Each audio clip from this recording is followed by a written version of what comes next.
This is model number 2, multi-stage amplifier. From multi-stage amplifier, one of the important questions which has been asked continuously in exam from last 4 years is the cascode amplifier. It has been asked for I think 2 to 3 times in the paper, previous paper, so it is considered according to me one of the important questions which can be expected to come in the exams.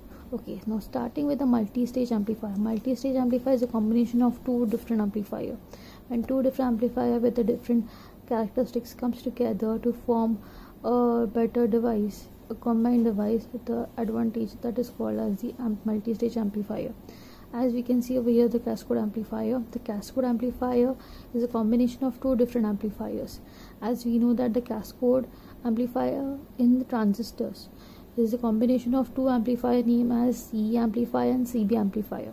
Okay, so cascode amplifier is a combination of CE plus CB amplifier. Okay, so next thing is the diagrammatic representation of cascode amplifier. As you can see, this is the diagrammatic representation of cascode amplifier, and according to this, how to differentiate which is which transistor. So we are going to have CE and CB transistor. C stands for common emitter. So common emitter, as you can see over here, according to this diagram and this diagram, this is the emitter terminal. The emitter terminal is connected as one of the input to the Q1 terminal, and over here emitter has been grounded. The one terminal which is grounded is called as the common emitter terminal, and the other one from where the base is grounded. As you can see over here, the base is grounded. So Q2 base is grounded, so it is nothing but the CB, and this is nothing but the CE. So as you can see over here, the Q1 transistor is the CE configuration, and the Q2 transistor is nothing but the CB configuration. Okay, so now talking about the CE configurations and CB configurations, each and every configuration do have the individual characteristics. So from what will be the what will be the combined characteristics that will be coming in the cascode amplifier? First of all, we'll go to the CE amplifier. CE amplifier offers very high input impedance. As it offers very high input impedance, it do support moderate gain.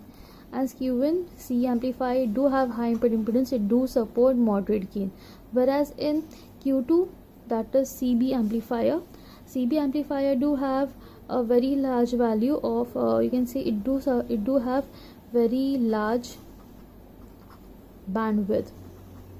So basically these two advantages from these two specifications from each and every transistor are combined together to form a transistor. So this is nothing but how the cascode amplifier is formed because of CE and CB amplifier, and what are the advantages and what are the characteristics this is going to carry forward. That is a large bandwidth of the CE band and moderate gain of the CE amplifier. Okay, now talking about the construction. Okay, so as you can see the construction, this is the Q1 where emitter has been grounded, this is the Q2 where the base is being grounded.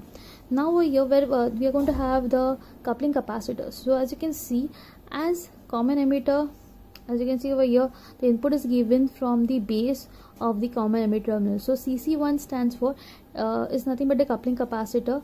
CC2 over here is nothing but a coupling capacitor at the output side. CC1 allows the AC to reach towards the Q1 terminal, whereas the CC2 terminal allow the AC to reach towards the load. Okay, so this is a function of CC1 and CC2. Part is regarding this Q1, that is CE amplifier. So as you can see from the CE amplifier, the RE resistor over here provides a negative feedback to the circuit, and whereas CE over here avoids the AC negative feedback towards the circuit. So RE over here, it introduces a negative feedback in the circuit, so it is the RE amplifier provides a negative feedback, whereas next thing is the CB. Q2 is nothing but the CB transistor. So as you can see over here, see in the common base transistor, this CB stands for the capacitor which has been grounded together. So it is nothing but the common base grounded together from CB. Over here the function of CB is that for AC it works as a short circuit, and for DC it works as the open circuit and allows and avoids the shorting of the VB2 terminals towards the ground. So basically it is for its purposes, and the DC it's avoid the shorting towards the ground. As you can see in DC analysis, the IB1 is equal to IB2 is equal to 0. As this particular amplifier provides a very high input impedance, IB1 and IB2 is assumed to be 0. Hence it has been always, you can see, we can neglect it. Okay, now next parameter is that by applying, first is we need to find out that is across the input side. So first of all, by applying KVL at the loop 1. Okay, so basically what is loop number 1? We can apply the KVL over here.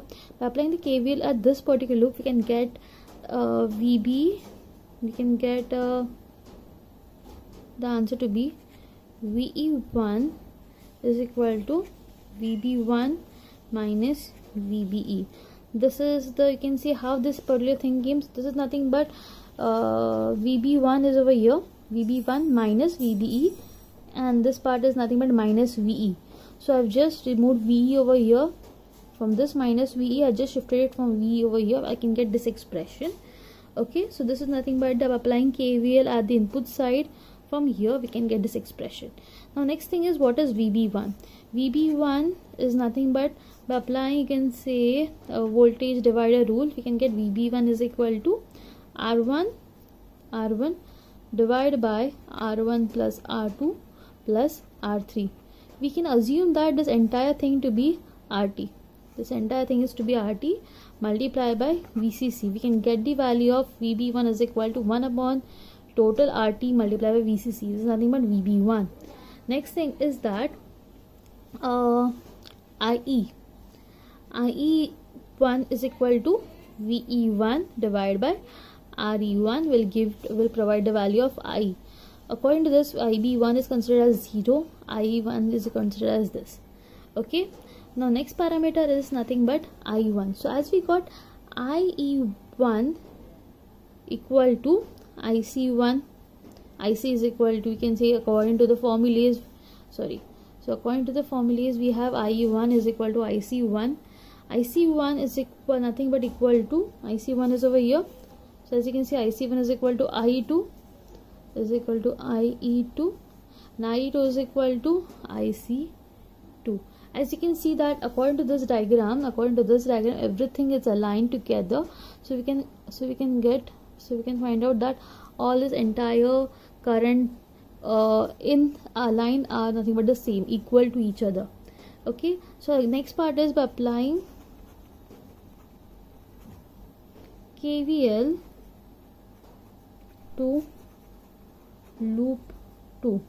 So when you apply KVL to the loop 2, that is VB2 minus VBE is equal to, again it is equal to VE2.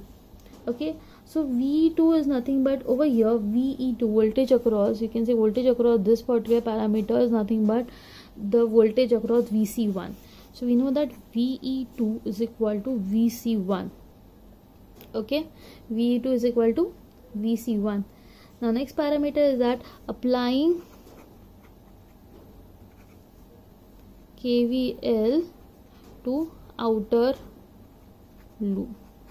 So once we apply KVL to the outer loop is this one. So when we apply KVL to the outer loop, we'll be having VCC minus ICRC minus VC2.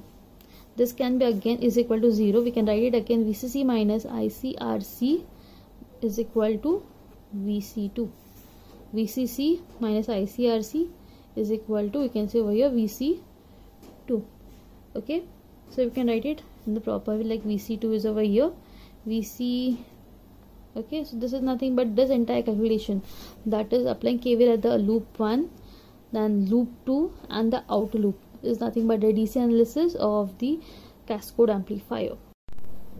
So as we are done with the cascode amplifier construction DC analysis, the next step of cascode amplifier is nothing but the low frequency response. To calculate the low frequency response of any amplifier, first of all we need to draw the equivalent circuit diagram of that particular amplifier. So first of all, as this particular amplifier, we are going to have, this is CB, this is CC. We need to break down, we need to first of all simplify this particular circuit diagram properly to get the equivalent circuit. So as you can see over here, this diagram, this is the same arrangement as I have given the previous diagram. Q1 is over here, RE, the entire patch is the same one. Only this Q2 patch was just above it, connected over here. Capacitor was CB, capacitor was being grounded, so it is grounded together, and the input was being given from here. Okay, so this is basically the emitter terminal. The input was given from the collector terminal. The collector, this is collector C2, emitter 2. Okay, so this is the same, you can see the breakdown version of the previous diagram. Now to calculate the directly, you can't draw directly the AC equivalent diagram, so it becomes a little bit difficult. So to make it much more compact, all the capacitors are shorted together. By shorting the capacitor, we can get this diagram. Q1 is as it is, kept over here. Q2 is over here. Only I have considered this is the RC. I have not named this resistor over here, so this is the RC named. Okay, then we are going to have RB. RB is nothing but R2 and R3 is parallel together. R1, R2 and R3 are parallel to each other, whereas R1, what happened to R1? Now this particular terminal, whenever this particular terminal comes in contact over here, this is grounded, and this other terminal VCC will also be grounded. So this won't be grounded, but this particular terminal will be lying as open. So this is the flying terminal, so this we can't consider this R1 terminal, it is considered as neglected. So we'll be writing it in this manner. This is the AC equivalent circuit. This is not the AC equivalent circuit also. We're going to draw it over here. This is the circuit without the capacitor. Now we can draw, this is the RS as it is drawn over here. RB is over here. Then we're going to have RPi as in the previous one. We already done many times the equivalent diagram of the transistor. So this is nothing but the RPi. This is the RPi. Then we are going to have the GM Vpi. Emitter terminal is grounded because of the capacitor bypassed over here. Then we are going to have the capacitor and emitter 2 terminal, again RPi. Now emitter, we are going to have RPi attached over here as an input terminal. Then base, the base over here, this is will be acting as a base terminal. This you can say emitter and base, in between of emitter and base will be having RPi resistor connected over here. Then the collector and base, in between collector and base will be having GM Vpi. So this is nothing but the equivalent diagram of the cascode amplifier. Now next part is we are going to start with the low frequency, actual calculation of low frequency. So as you know that this is RS, this is capacitor. In the previous one, C1 capacitor is over here. Then we'll be having RB, then we'll be having RPi. Okay, this RB is grounded, RPi is given to the RE. Okay, this is given to the collector CE. This, both the things are being grounded together. Then we are going to have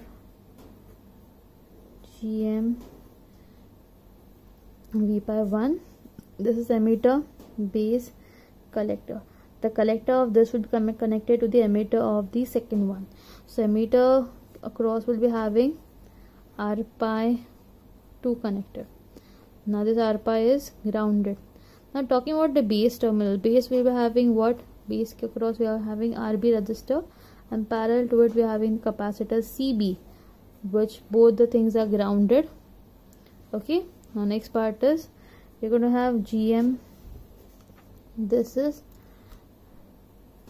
GM Vpi 2, then resistor RC, and if ever there is a we can say RL resistor, that will be parallel to over here V0. Again this portion and this portion are grounded. So basically this is the low frequency response of, you can say, cascode amplifier. That is nothing but CB. Okay, now we need to calculate different terms across the capacitor. So we'll be having FLCI, FLCE, FLCB, FLCO. So we'll need to calculate all these four capacitor. So talking about FLCI, this is nothing but, you can say 1 upon 2 pi Req Ci, where Req is equal to what? This is looking from here, the other either side resistors will be, looking at over here, the either side resistor will be plus together. So this is nothing but Rs plus Rb parallel to R pi. Across this, whenever we are considering any one capacitor, all other capacitors are shorted. So we'll be having only Rb parallel to R pi plus either other capacitor is Rs. Okay, so next is FLCE, 1 upon 2 pi Req Ce. So over here Req will be what? Again, looking from here, what will happen is this emitter terminal will be connected across the base terminals also. So we'll be having Rb. This Rb will be parallel to, you can say, R pi. Rb parallel to, or sorry, it is not Rb, we can say Rb, whenever we consider from here, Rb and this particular terminal. Now as this capacitor, so Rb parallel to R pi, you can say the entire thing will be parallel to Re1. So this is basically, talking about Rb parallel to R pi. Now Rb and R pi can't be parallel together because the capacitor over here is shorted. Once the capacitor over here is shorted, what will happen is this Rb, this is ground sign over here. Now this Req expression is wrong because as you know that whenever we are considering capacitor C2, the other capacitor will be acting as the short circuited. So once this particular thing is acting as short circuited, the voltage source will be grounded. Okay, so this Rs will be parallel to Rb. So if ever the Rs is in circuit, Rs will be parallel to Rb. Okay, then what will happen is then this particular combination of two will be coming in series with R pi. Now as the base and the emitter are two different terminals, you can say this entire expression will be parallel to Re. So whenever it comes in parallel to Re, it will be divided by 1 plus beta because of the mirror effect. Okay, so we got FLC is equal to this. Now next expression is FLCEB. Okay, so this will be 1 upon 2 pi, you can say 1 upon 2 pi Req Cb. Over here Req will be equal to nothing but, you can say, Cb. Across Cb expression, what is it? Only, I think only there is one resistor, that is Rb resistor, so it will be as it is. FLCO 1 upon 2 pi Req Co. So over here Req will be equal to what? Looking at this particular CO capacitor, the other two side terminals are Rc and Rl. So both the terminals will be summed together, so it is Rc plus Rl. So this is nothing but the low frequency response of cascade amplifier. Okay, next, that is mid frequency response. In mid frequency response, equivalent circuit diagram will be same as it is, only the capacitors, this capacitors will be shorted. Okay, so considering for the mid frequency, all the external capacitors need to be shorted together to get the mid frequency analysis. The capacitor over here Cb is again bypass. Over here capacitor is been shorted. Okay, in mid frequency analysis we need to find out three important parameters. First one is input impedance. Input impedance is nothing but dZi. So over here in input impedance there are only two resistance, you can see over there, that is nothing but Rb parallel to R pi 1. For the output impedance ZO is nothing but only Rc parallel to RL. So you can write over there Rc parallel to RL, that is ZO. Now talking about AV is equal to output voltage upon input voltage. Okay, so as basically this AV is for the single stage amplifier, but over here the total AV is equal to AV1 multiplied by AV2. Okay, so AV is equal to AV1 multiplied by AV2. So first of all we'll calculate the AV2, because it is always that whenever for the multi-stage amplifier we need to calculate the AV2 gain first. So AV2 is equal to minus GM V pi 2, we are going to have RC. Okay, GM V pi 2 RC, now divided by again V pi. So V pi will get cancelled. AV2 is equal to output voltage upon input voltage. Output voltage is equal to V pi 2 RC upon V pi 2. So pi will get cancelled. V pi 2. So we got the answer to be minus GM RC. Next is AV1, again minus GM V pi. Now across this thing, what we have over here, output terminal is R pi. So we'll be having R pi used over here divided by V pi 1. V pi 1 will get cancelled. But we need to consider this R pi equal to 1. So basically this also will get cancelled because we need to consider R pi 1. This is one of the, you can see, input impedance of, you can see common base is considered as 1. So it is like that. So AV is equal to AV1 multiplied by AV2. That is nothing but minus 1. We got the answer to be minus 1 multiplied by minus GM RC. So we got the value to be GM RC. This is the value by considering the AV. Okay, now we are having over here RS also. RS is considered always different from the entire circuit. So AVS is equal to total AV multiplied by, you can have ZI upon ZI plus RS. Now what is ZI? ZI is nothing but RB parallel to R pi. Okay.